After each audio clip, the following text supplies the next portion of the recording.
Hey guys, welcome back to the Spruce and Linen channel. I'm Janelle and today I'm going to be showing you how to make this mini woven wall hanging. So let's get started. This video is brought to you by the Spruce and Linen shop where you can find weaving looms, kits, tools, and supplies. Link in the description box below. For this mini woven wall hanging project, you're going to need to know how to do a few stitches.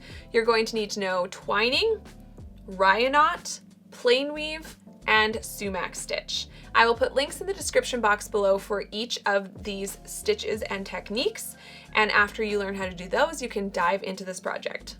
The first thing we're going to do is talk about the different materials I'll be using for this project. I will link everything in the description box below so you can check it out in my shop. As always, you guys, you can use any yarns for this. I'm just going to be telling you which ones I'm using.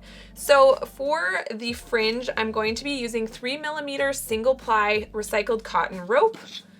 And I have 30 pieces cut at approximately 20 inches each. They're a little bit shorter, but about that much if you want to make the exact weaving that I am. For my warp, I'm using our linen warp, which I love, and I have 30 strings warped onto my loom here. This loom is a 4 EPI loom, which means when you have it single warped, it has 4 warp strings per inch. So super simple there. So if you're using a different loom, one that has a smaller or bigger ends per inch, your piece is going to be wider or thinner, depending on that. And then the other materials we're using, I have 4 different colors of this chunky merino wool yarn. Again, I'll link it in the description box below, but I'm using a gray, a darker blue, moving up to a lighter blue, and then this off-white. So just choose any 4 colors that you want for this, and that will be great. I'm also going to be using some 3mm cotton rope to just get started as well. And then other things I have, of course, my comb, needle, scissors. This cardstock piece is approximately like 2 3/4 inches wide this way. And that's just something to make sure that the weaving is staying really nice and square on the loom. And then of course I have a dowel. This is a 5/8 inch dowel and it's cut at 9 inches.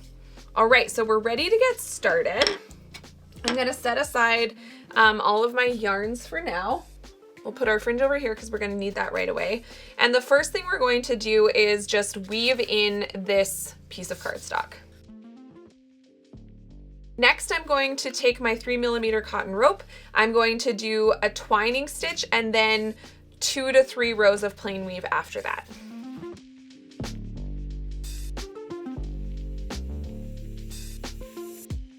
All right, so I'm going to stop at the twining and then 2 rows of plain weave here.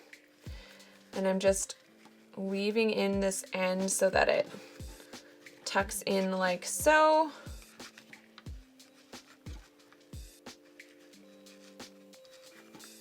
Now we're ready to start the fringe, so I'm just going to be using 2 strands of the 3mm rope at a time, around 2 strings each, using a simple rya knot.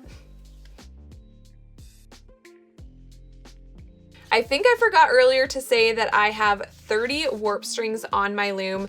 I both started and stopped at the bottom of the loom so that we have all the loops intact at the top. So that's important because of the way we're going to hang this weaving.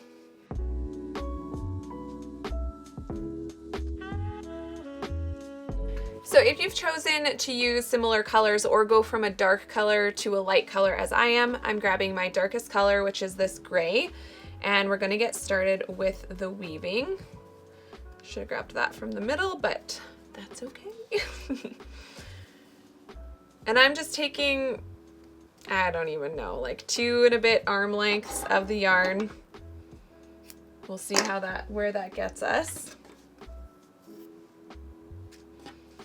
And we're going to just be starting with plain weave. We're creating these sort of hill type shapes because this is kind of like a very minimalist landscape inspired weaving, I would say. So we're just going to be creating sort of this hill shape, and I think I would like to start or to stop before we get to the end. So we're kind of going like this, and like this with our 3 different main colors, and then we'll fill in the rest with our sky color or background color, whatever you want to call it, that top and last color. So just a little bit of plain weave here. I'm stopping 6 strings before the edge. You by no means have to do the exact same stitches as I am.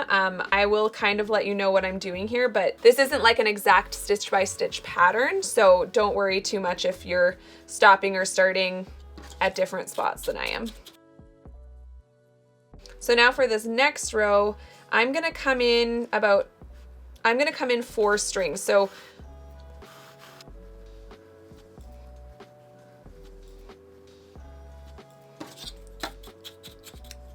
you can see here, I stopped on this string in the first row, and now I'm going back 4 strings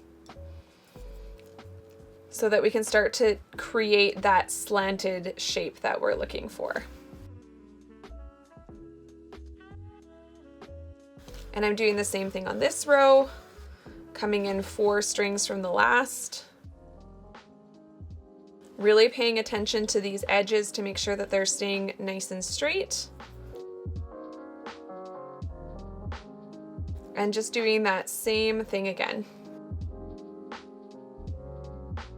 Now sometimes on the edges with this kind of yarn, if you feel like it's starting to not sit as flat on the edge as you want it to, you can kind of untwist it a little bit so that it sits a little bit nicer on the edge.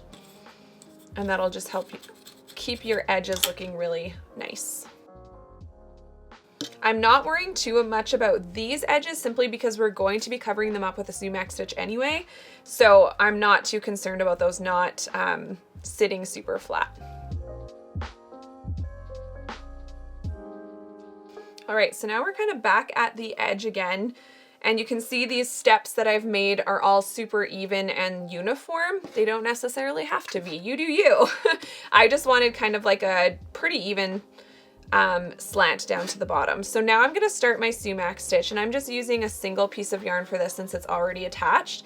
The nice part about this weaving is that at the end of it, there's not a lot of ends to tuck in, which is kind of a treat sometimes when you just want to work on something really simple. So we're just going to keep doing this sumac stitch all the way down to the edge.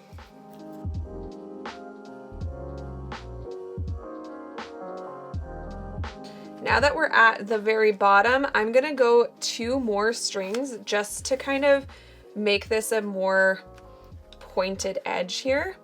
And now that I'm looking at this, it is really triangular, so I'm gonna kind of like manipulate the strings a little bit just so it has a little bit more of a, see now that it has a little bit more of a curve to it, and I like that a little bit better.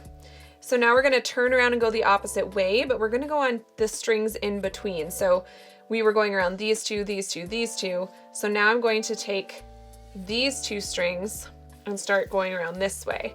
This is just a way for our sumac stitch to look a little bit more of that true braid kind of look versus like just a stacked sumac. So you can keep going all the way to the other edge. And now that we're to the edge here, I just have 1 string left, so I'm just going to loop around that single string instead of 2. And then I'm going to cut off the excess, leaving myself a tail to tuck in later. And that is the first section of this weaving.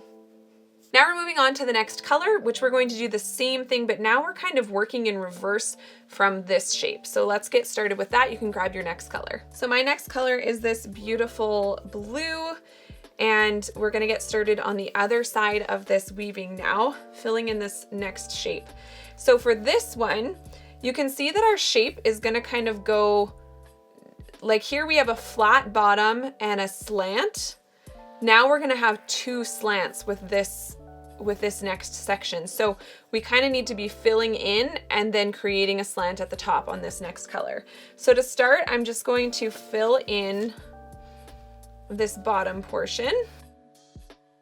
And now we're going to start, I'm just gonna tuck those back in there. Now we're gonna start moving upwards. So we kind of have to figure out how many strings to skip. Let's see here. And it looks like I'm gonna turn around on this string. So we're just filling in, and sometimes this is just a trial and error process. It's not necessarily like exact. Yeah, that looks pretty good there. So I'm going to keep going. Now we need to go a little bit further, and it kind of seems like about 3 strings on this one is going to be about right, but we're going to double check that. Again, if you need to, you can kind of unspin that yarn to get it to sit a little flatter on your edge. See, and on this one, I can already tell that this is too many strings, so I'm going to come back 1. So what we're looking for here is I'm letting this be woven the same tightness as this section, and then I'm just looking for where it makes sense to turn around. So on this one, it definitely seems like I should turn around here, and that looks pretty good there. So now we're coming back again. But you can see here, just for reference for what I'm talking about, these edges. See how on this side, everything is sitting really nice and flat, and on this side, it's a little bit more like, what's the word? The yarns just aren't sitting as flat. This is totally normal. I know it can be really frustrating, but it has to do with the way the yarn is spun, like the direction the yarn is spun. And that's why on one side it folds over nice, and on the other side it doesn't fold over as nice. So it's totally normal. So try not to worry too much about it. That's why I'm saying you can sort of like unspin the yarn a little bit to get them to sit a little bit flatter there. See, and now looking at it, so this is how I can kind of tell where I should have and didn't turn around. I think I should have gone 1 string further. So as you can see, if this is going straight across, now we have this gap. So if I go straight across here on the next row, it's going to feel like we have a little bit of a gap there. So I'm going to unweave. As we always say, no shame in the unweaving game. And I'm going to go 1 string further. So before I had it turning around here, I'm going to go 1 more string and turn around there. So much of this, you guys, is just trial and error. So like, that's why even sometimes it can be hard to teach, because it's trial and error. It's not necessarily an exact like, oh, you do this many stitches and then it's perfect. Sometimes you just have to play around with it. So we're going to keep going here. And basically what we need to keep in mind is where we want to start our shape.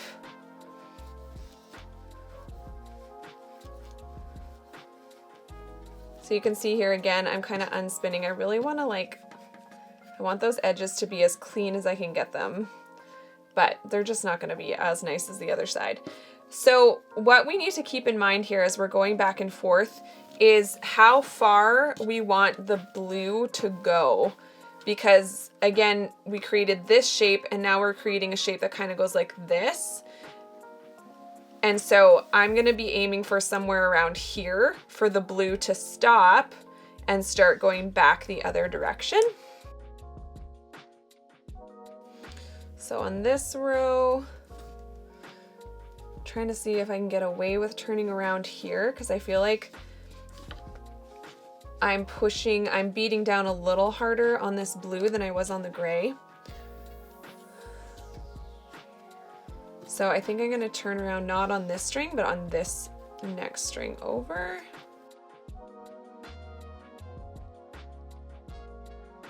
So here's about the place I need to kind of decide if this is going to be the right place to start coming back with the blue.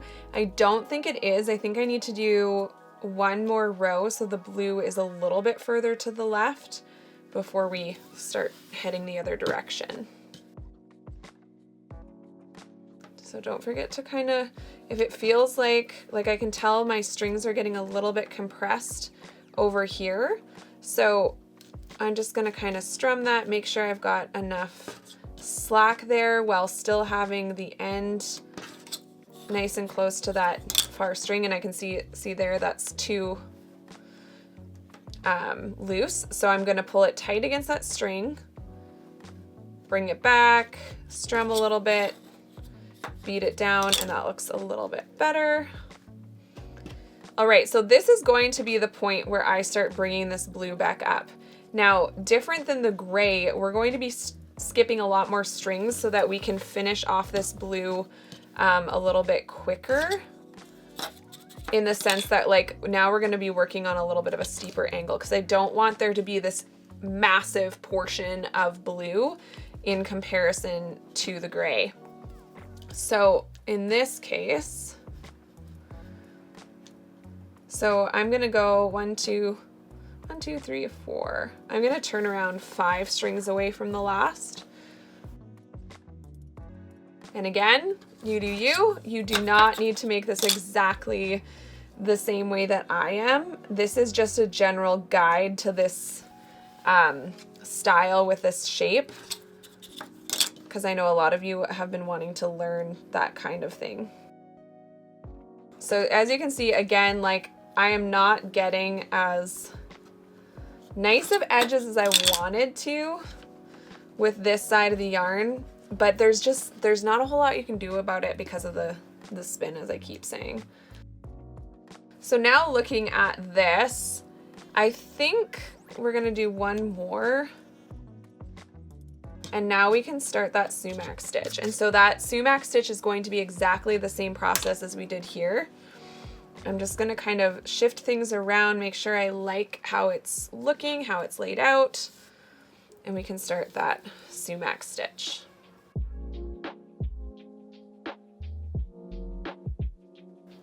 So again, we've now met the edge of the blue here, and I'm gonna go one further so that we have like a nicer point there. And once again, just kind of making sure I like the way that this shape looks. And we're gonna come back the same way we did on the last one too. So we're going on the in-between strings now to give that more braided look.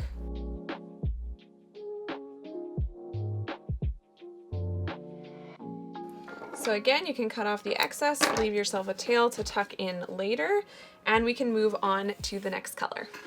All right, so for me, the next color is this light blue. So now that we have this shape coming this way, we have this shape going that way, so we can see here our lowest point is right in this little section. So that's where we're going to start. So I'm going to start kind of on top of that dark blue. And then we're gonna just do a few strings in that little gap as we just fill in this lowest point. So this kind of weaving that I'm doing right now, we are really keeping all of our plain weave very horizontal. We are not letting it slant down and move with the shape. We're keeping everything horizontal. There are times when I allow the stitches to go on curves. This is just not one of them. This is just a different style. So just keep that in mind as you're filling it in. That's why we're starting here, and we're not just kind of allowing our yarns to just follow this line. We're keeping them all very horizontal. And again, I can see that those strings are wanting to get a little closer together. So I'm just gonna keep that in mind, that I need to work with a little bit more slack. And now we're going to be coming all the way to the edge.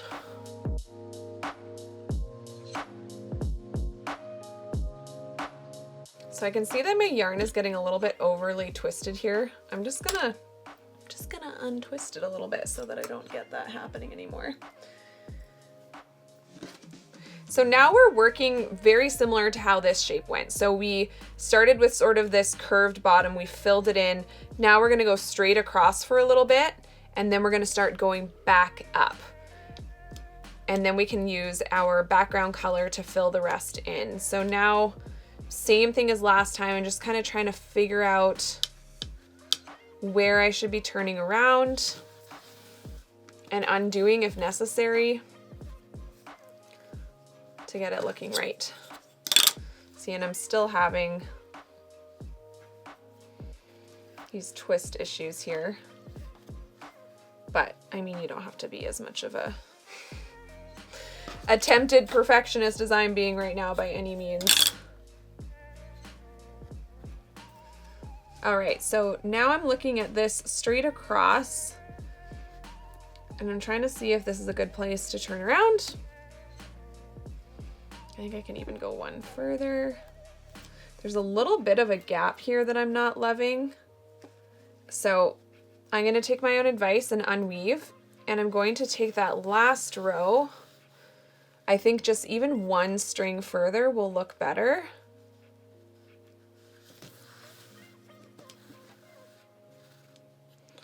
So let's see here. Yeah, I'm gonna turn around on the one. So I turned around here before. I'm gonna turn around on one further because I don't want there to be kind of that funny little gap there that I would otherwise get.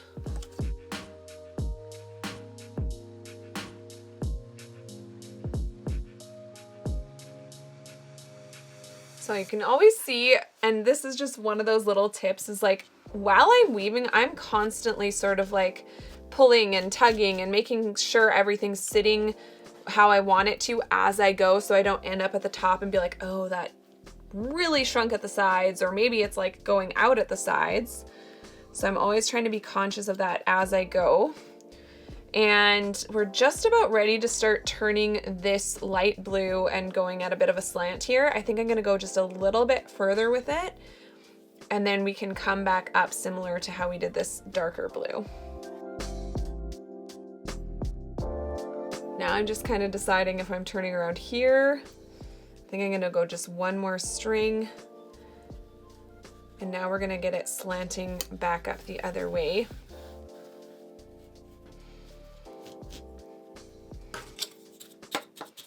Now for this one, I really want to keep it at a pretty shallow slant because we're finishing it off pretty soon here. So I don't want there to be a whole lot more height to this blue section.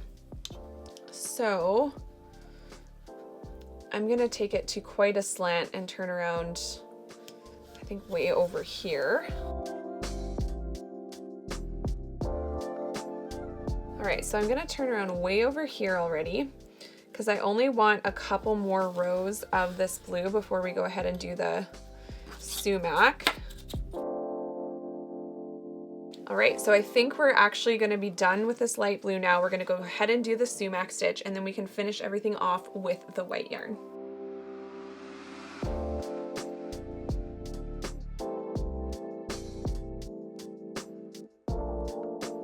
So now moving on to white, we're gonna fill this all in and we're gonna end up with a straight line. So we're not gonna be finishing much higher than this blue here because I wanna have enough at the top here to loop around our dowel.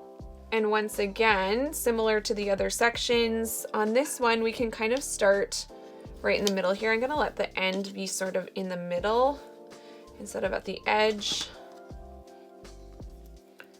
We can just start filling that in.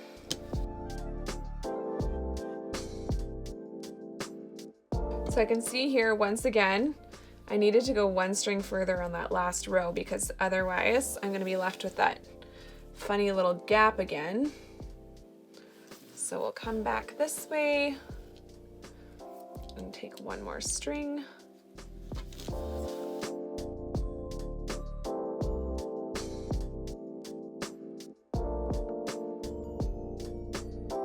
So now I'm just kind of looking to make sure that this is all looking pretty straight. I'm going to kind of manipulate this blue up a little bit. And I'm gonna do one more row of plain weave with this white and then a twining stitch.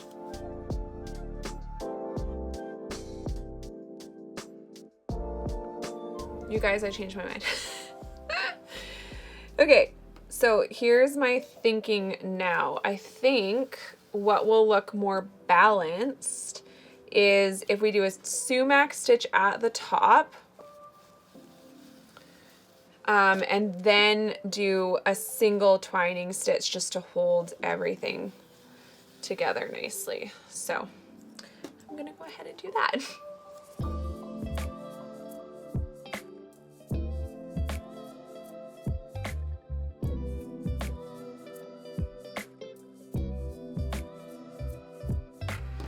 All right, so now we have our twining stitch and we're almost done this weaving. So we're gonna go flip it over and finish the back. I usually like finishing the back with just a short yarn, a plastic yarn needle, just because it's a little bit easier to get through everything. So I'm gonna flip this over.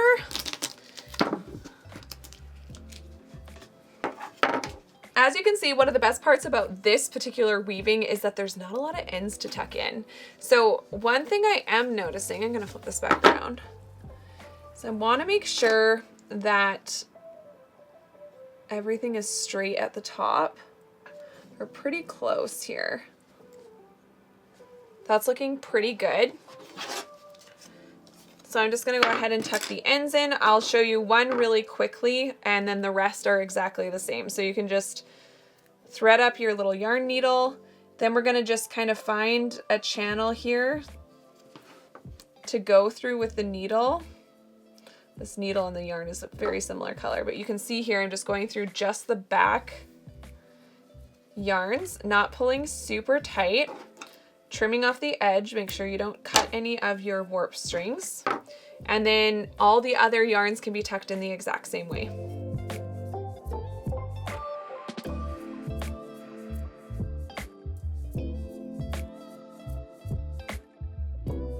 All the ends are tucked in, so we're going to get this on the dowel now.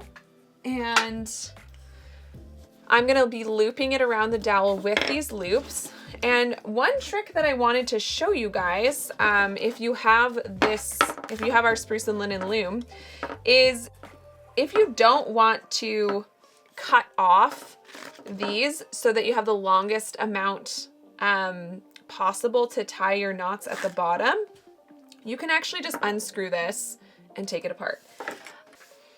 Okay, so I'm gonna show you that now. If you don't want to actually cut your weaving off the loom, you want to keep all the loops intact. If you have this particular loom, this is how you can do it.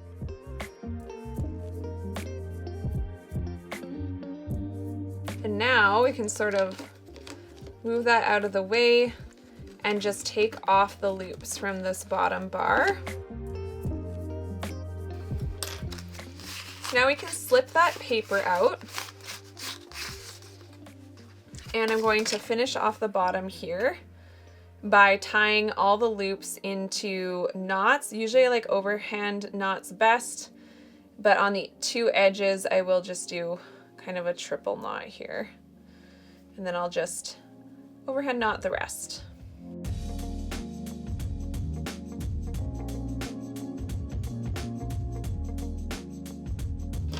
And then I'm going to tuck these ends in and we'll put this weaving on the dowel.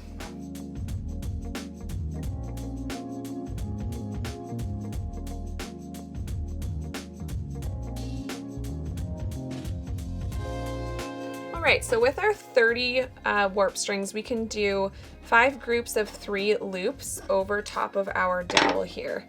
So what I'm doing for this, and I've shown this before, but we'll do it again quickly here, is I'm going to open up the loop. So I'm taking 3 at a time, opening them up the same direction. Then I'm going to flip them forward and around, creating this little channel in the middle here. And then you can slip that right over your dowel and we have this nice little grouping of warp strings here. So you continue that process all the way across.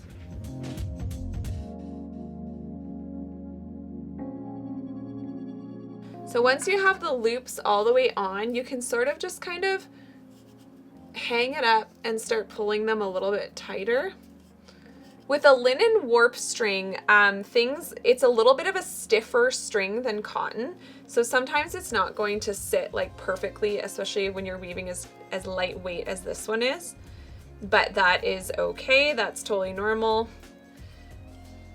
And I'm just going to kind of try to get it as straight as I can here.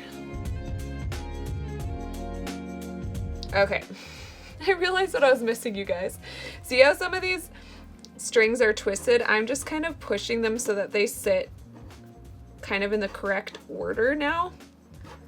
And that's gonna look a little bit nicer.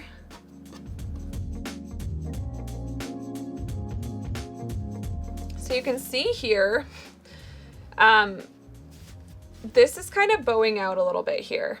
So when I was weaving, and I'm just gonna be full transparency here, while I was weaving, I should have been pulling that a little bit tighter. I was very focused on keeping that warp string straight, but I should have been pulling those weft strings a little bit tighter.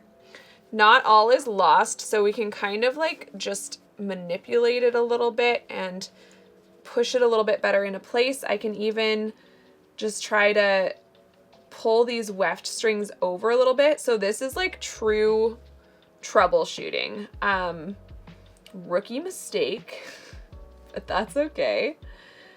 I'm just going to try to correct it even just a little bit, and that should make me a little bit happier with it at the end. Oh yeah. So that's just one of the things to keep in mind with linen warp string. When your weaving is really lightweight, it's super important for your tension to be really nice and even. If it was a bigger, heavier piece, it would all get weighed down by it and would straighten it out on its own. But because this is so lightweight, you can see that it wants to do a little bit of its own thing, but I'm still happy with this. So now we're just gonna finish up the edge of the fringe here. And the nice thing about using a cotton rope for your fringe is the fact that, as you can see, it doesn't need any sort of steaming. Now, if you want to go perfectly straight, you can do that, and there's a few tricks for that. You can use a rotary cutter on top of this with, of course, a cutting mat on underneath. I'm going to attempt to eyeball this. And I'm just going to cut it all the way across.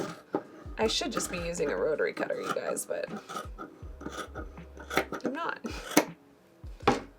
I also just like am not super concerned about it being perfectly straight at the bottom. I just want to make sure that that these are like pretty well the same length.